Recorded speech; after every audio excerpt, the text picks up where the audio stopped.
నమస్తే, welcome to dot news. నేను మాణిక్. ఏపీలో అసెంబ్లీ, లోక్సభ ఎన్నికల పోలింగ్కు గట్టిగా 2 వారాల సమయం ఉంది. అధికార వైఎస్ఆర్ కాంగ్రెస్ పార్టీపై ప్రతిపక్ష తెలుగుదేశం పార్టీ ఇప్పటికీ ప్రస్తావిస్తున్న అంశాలు కాస్త ఆశ్చర్యకరమైన రీతిలో ఉన్నాయి. ఒకవైపు తెలుగుదేశం అధినేత చంద్రబాబు నాయుడు తనను తిరిగి సీఎంను చేస్తే తను చేసేదేంటో సూటిగా చెప్పలేకపోతున్నారు.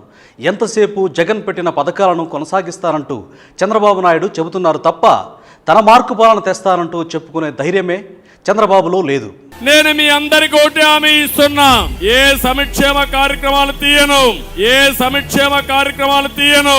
ఒకవైపు జగన్ అమలు పెట్టిన సంక్షేమ పథకాల వల్ల రాష్ట్రం పరిస్థితి దివాలా దశకు చేరుకుందని, ఏపీ శ్రీలంక అయిపోతుందంటూ 2-3 ఏళ్ల నుంచి కుక్క పెడుతూ ఏడుస్తోంది పచ్చ బ్యాచ్. అయితే ఎన్నికల సమయానికి చంద్రబాబు నాయుడు ఇస్తున్న సంక్షేమ హామీలు జగన్కు 3-4 రెట్లు ఎక్కువగా ఉన్నాయి. యువతకు 20 లక్షల ఉద్యోగాలు, 3,000 రూపాయల నిరుద్యోగ భృతి, స్కూలుకి వెళ్లే ప్రతి ఒక్క విద్యార్థికి 15,000 రూపాయలు, ప్రతి ఒక్క మహిళకి 1,500 రూపాయలు నెలకివ్వడం, ప్రతి ఇంటికి ఏడాదికి 3 గ్యాస్ సిలిండర్లు, ఉచిత ప్రయాణ సౌకర్యం. జగన్ 5,000 రూపాయలను ప్రజల ఖాతాలో వేస్తున్న చోట తెలుగుదేశం హామీలు 15 నుంచి 20,000 వరకు ఉన్నాయి. ఎలాగూ అమలు చేసే హామీలు కాదన్నట్టుగా చంద్రబాబు నాయుడు ఏడాపెడా హామీలను గుప్పిస్తున్నారు.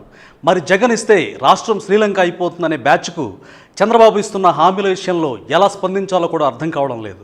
జగన్ సంక్షేమం తప్పు అయితే అందుకు 3-4 రెట్లు ఎక్కువ డబ్బులు ఇస్తారంటున్న చంద్రబాబును ఎలా సమర్థిస్తారు? ఇక చంద్రబాబు సంపదను సృష్టిస్తారంటూ కూడా పచ్చ బ్యాచ్ ఒక వాదనను లేవదీస్తోంది. సంపద సృష్టించడం తెలిసిన వ్యక్తిని సంపద సృష్టిస్తా, ఆదాయాన్ని పెంచుతా, పెంచిన ఆదాయాన్ని పేదవాళ్ళ కోసం ఖర్చు పెడతా. అయితే చంద్రబాబు సృష్టించిన సంపద ఏపాటిదో 2014 నుంచి 2019 మధ్యన అంతా చూశారు. ఆయన సృష్టించిన సంపద పచ్చ చొక్కాల జేబుల్లో తప్ప మరో చోట కాదు. 2019లో అధికారం దిగిపోయే నాటికి ఖజానాలో 50 కోట్ల రూపాయల డబ్బు కూడా లేదని అప్పటి ఆర్థిక శాఖ మంత్రి యనమల రామకృష్ణుడు బాహాటంగా ప్రకటించారు. అయిన కాడికి అప్పులు చేశారు అప్పట్లోనే. అలా చేసిన అప్పులను కూడా జన్మభూమి కమిటీలు, నీరు చెట్టు అంటూ పచ్చ కాంట్రాక్టర్ల జేబులోనే నింపారు. జనాలకు తోఫాలు, పండగ కానుకలు అంటూ ముష్టి విధిల్చారు. మరి ఆ పాలనను తిరిగి తెస్తానంటూ చెప్పుకునే ధైర్యం చంద్రబాబుకు లేదు. అందుకే జగన్ అమల్లో పెట్టిన సంక్షేమ పథకాలను ఏడాపెడా కొనసాగిస్తానంటూ ఆయన ప్రచారం చేసుకుంటూ ఉన్నారు. వాలంటీర్ల విషయంలో ఇన్నాళ్ళు అడ్డగోలుగా చండాలపు మాటలు మాట్లాడి ఇప్పుడేమో వారికి జీతాలు పెంచుతారట.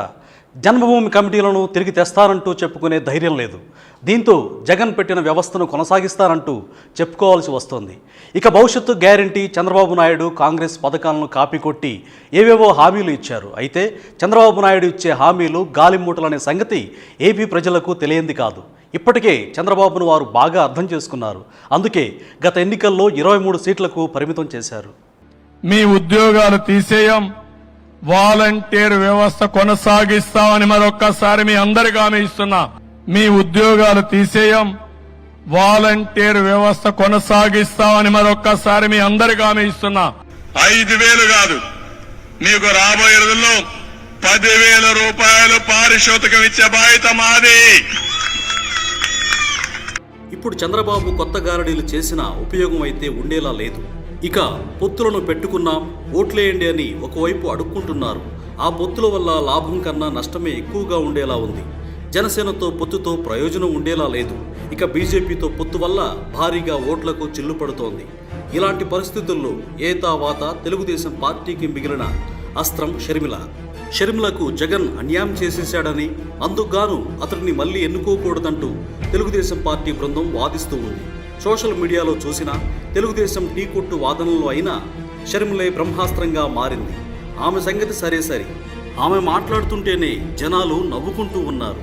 తెలంగాణలో ఆమె చాలా మాట్లాడారు. ప్రహసనంగా అక్కడ రాజకీయ బిచాని ఎత్తేసి ఏపీలో తేలారు.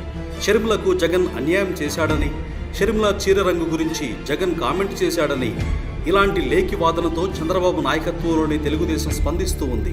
ఇలా ఎంతకు దిగజారవచ్చో అంతకు 10 రెట్లు కిందకు దిగజారి తెలుగుదేశం పార్టీ తన ప్రయత్నాలు చేస్తూ ఉంది.